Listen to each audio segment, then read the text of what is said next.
Hello you fantastic people and welcome back to another Borderlands 3 video. Hope you guys are all doing well. In this one, super keen to bring it to you. It is my level 65 Terrified HELLWALKER FL4K build for Mayhem 10 of course. This thing is an absolute monster. Of course I brought you the regular HELLWALKER build when the level 65 capstone came out, but now this one has a Terrified Annoyance.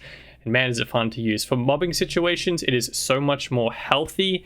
Even a URAD setup. You don't have to run this as a URAD, by the way. There's multiple different ways you can run this because there's plenty of different annoyment setups for this thing, and they all do a ton of damage and now have a ton more health as well, which is amazing. And as for bossing situations, pretty much just as disgustingly strong as it was originally. There's just now more different setup variations you can use to get pretty much the same amount of damage. But yeah, I'll start showing it off on screen for you guys via the clips. I ran this thing through the melee one takedown like 10-15 times today minimum, trying out all the different Terrified Annoyance, trying out the URAD setups, seeing how survivable we could make it, whilst maintaining the most amount of damage we possibly could out of literally just the HELLWALKER against so many different enemies. Doesn't matter if they're armored, shields, regular health, all that good stuff. It just shreds through it because this gun is absolutely amazing. So yeah, in this video, I'm going to actually go over quite a bit, starting off with explaining the Terrified Annoyance, how the ones we are using work and which ones are the most effective and the best ones for this build, as well as of course the gear you guys want to rock for each of those, the skill tree,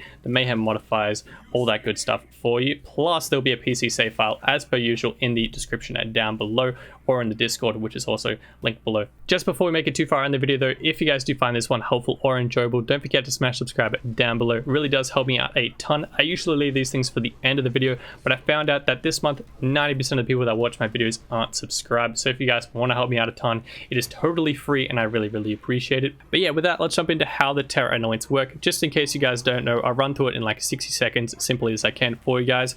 With the Halloween event that's going on right now until November 5th, you can pick up these Terror Annoyance. Essentially, the enemies that have ghosts that fly out of them, there's green, red, and gold ones.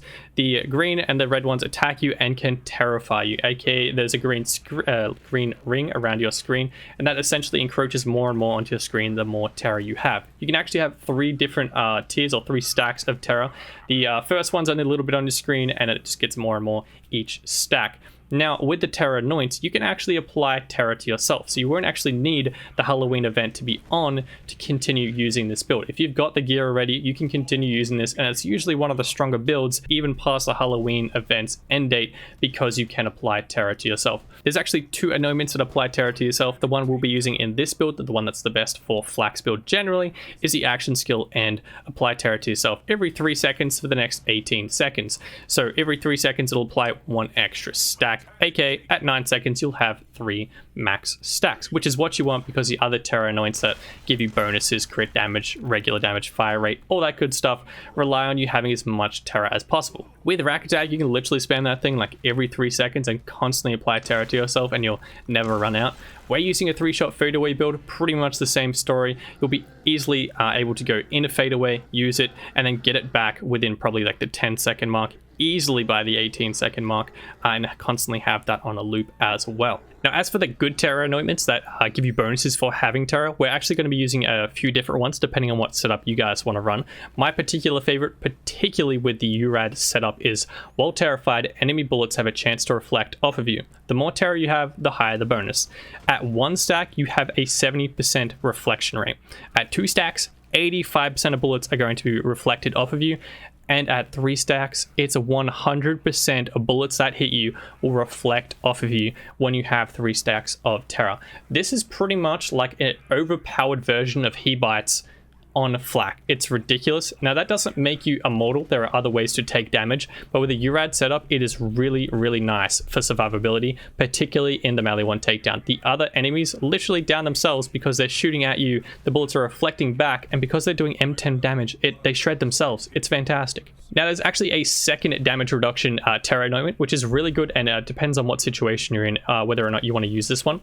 While terrified, reduced all incoming damage by a small amount. The more terror you have, the higher the bonus. At 1 stack, 10%, 2 stacks, 20%, 3 stacks, 30% damage reduction. Now that's all damage, not just bullets, elemental damage, random barrels. Wotan's shots aren't technically bullets, so this one will help you out even more for that situation. The Guardian Takedown doesn't use bullets. Now as for bonus damage, the best one for FL4K, particularly with the HELLWALKER, while terrified, gain increased crit damage. The more terror you have, the higher the bonus. Crit damage increased at 1 stack, 50%. 2 stacks, 75%, and 3 stacks, 100% increase critical hit damage. Now this one is unfortunately only going to roll on the gun itself. You can't get it on the shield, you can't get it on the grenade, whereas the other 2 anointments that I said, you can actually get that one on the weapon, the shield, and the grenade. So there's a huge variety of setups you can rock with those 2 anointments, whereas the crit damage one can only come on the weapon itself, unfortunately. So if you're going to be rocking that anointment, you won't be rocking a URAD setup because you can't use the URAD anointment on the weapon, which will mean you'll have a much more survivable build for not running URAD, and you still get a chunky amount of extra damage. Now usually if you don't have a Terra build and you get hit by a green skull, you are terrified still, and you may have noticed your recoil goes through the roof and your weapon spread is huge. Pretty much the Hellwalker is unusable in that situation because that's just the point of Terra. But if you have a Terra build, you're essentially consuming your Terra, because otherwise an anointment that applies Terra to yourself would actually be horrible. Like, no one wants increased recoil and weapon spread. So by having one of these Terra anoints, you are consuming your Terra and consuming that horrible recoil and that horrible weapon spread, and just getting the benefits of Terra, aka bullet reflection and increased crit damage, and you won't have that horrible recoil and weapon spread. Now hopefully the clips were doing this build justice on screen. This thing is a ton of fun to use, does a ton of damage in the melee one takedown, and of course against bosses it literally like 3-shot Grave Ward and 2-shot Taunt today. It's nasty. But let's get into the gear for you guys. Of course, we're rocking the Hellwalker. If you guys don't know where to get this one, you can get it from Road Dog in the Splinterlands in Pandora. Wouldn't recommend him. Honestly, he doesn't drop it very often. I would go a world drop source. There are a ton of different farm guides on the channel if you guys want to check out those for that. This thing comes in the same stats every single time, which is the best part about it. You don't have to farm max damage rolls. It comes with the exact same damage, accuracy, handling, reload speed, fire rate, and mag size every time. Now you may have noticed in the clips I have 3 bullets in my mag, not 2 like it says on the card. That is because I have bonus mag size, and I would highly recommend you guys get bonus mag size on whatever artifact you guys rock. This, by the way, is a non-DLC specific build. You don't need the Pearl. The Pearl is the best option, but you don't need it for this build. Now this one, we are rocking the URAD setup. You don't have to rock URAD. That is going to be the one I recommend though. Maximum damage. It is pretty much glass cannon flak by design. He has no health and does tons of damage, and the payoff is really, really worth it. If you guys don't want to rock the URAD setup though, don't stress. I would recommend the Terrified Anointment increased critical hit damage. That's the other setup we're going to be showing you guys. The damage is reduced a little bit, but honestly it's actually not that big of a difference, particularly for the survivability increase by not using URAD. Now, if you guys are going to rock the URAD setup like myself, rock a front loader with the Terra Anoint. Enemy bullets have a chance to reflect off you for that 100% bullet reflection. It's kind of amazing, particularly for the melee one takedown. You're going to pair that with a grenade that has the anointment on action skill and apply Terra to yourself every 3 seconds for the next 18 seconds. That'll constantly have your Terra up and constantly have that bullet reflection up if you're looping your 3-shot fade away fast enough, which is exactly the point of this build. Now, if you guys are low on time, you don't actually have to get a particular grenade for this. The best one to go for is a Mitosis Hunter Seeker, but I do understand they are kind of difficult to find. It took me a while to find this one, but Hunter Seekers are the best for flak pretty much in general, particularly when using a Bounty Hunter class fund, which is what we're rocking for this build. Now, I do have an absolute god roll, which is why there's so much damage out of this build, or a contributing factor at least. So if you guys are missing damage out of this build compared to what you see in the clips, the class fund is pretty much the main one to go for. If you can get 3 in most dangerous game and as much shotgun bonus damage as you can in the passives, it's going to help you out a ton. As for artifact, the Pearl of Ineffable Knowledge is of course the best one for this build. Increased damage is insane, plus the mag size is really helpful. If you guys don't have DLC though, don't stress. Go for a Snowdrift Auto Idle for health regen if you're not running URAD. If you are running URAD, try and get a Snowdrift Victory Rush. Try and get mag size bonus on that as well. It's going to mean you're going to have 3 shots in the Hellwalker rather than 2, and that helps you a ton, trust me. And I've also got shotgun damage on those as well. Action skill cooldown rate, all extra things you can aim for if you're going for a really good god roll on your artifact. Now, if you guys are using the non-URAD setup, you actually have a ton of different shield options. The Transformer is a great one, pretty easy to find in the world drop system and vending machines. If you just get that Terra Anoint on whichever one you enjoy using, you're pretty much going to be sweet. Transformer is great because you get that bonus shock absorption ability. If you put Pool Party on, ton of survivability there. Plus, you get 40% chance to absorb bullets anyway. Even if that Terra Anoint hasn't fully stacked up yet, you're going to get that bonus. The backhand I actually realized is a great option. 40% chance to reflect projectiles. That's not just bullets there, whilst shielded. So you're getting that bonus on top of the bullet reflection, and if the bullet reflection isn't up yet. Other than that, a stopgap is a great option, or the Rico shield from DLC 1. All great reflection shields. Other than that, the Stopgap is a really good shield, and the Rico shield from DLC 1. Both are really good survivability shields if you can get that Terra Anoint on it as well. And then the rest of the gear is just the same grenade with the same Anoint, Artifact, and Class Mod, all exactly the same. Now, as for Mayhem modifiers, just below, these aren't perfect, but the ones I would recommend, Galaxy Brain and Holy Crit is a fantastic combo for 3-shot fadeaway, particularly with shotguns. You're going to get bonus 25% critical hit damage if you hit critical hits, which you automatically get in fadeaway. And if you pair that with Galaxy Brain, you can get all 10 pellets of a Hellwalker into an enemy's head and not miss a single one. So you're getting all that extra damage out of it, which is really, really good. As for medium modifier, didn't actually realize I was making it harder for myself by having mob mentality on. Don't use that. Go for Healy Avenger if you can. Just like Drone Ranger as our hard modifier, they're both really neutral and nothing has a chance to actually heal itself, because if you hit something with a Hellwalker, it's not still alive. Now into the good stuff, the skill tree, starting with the red tree. This is going to be exactly the same regardless of whether or not you set up for a URAD setup or a regular setup. There's only one skill that changes in the green tree, which I'll explain as we go. But as for red tree, 3 points in Leave No Trace. You want to get as many bullets back into the mag as possible. Hitting critical hits is the way to do it. 5 points in Interplanetary Stalker, kill skill that gets you a ton of extra damage.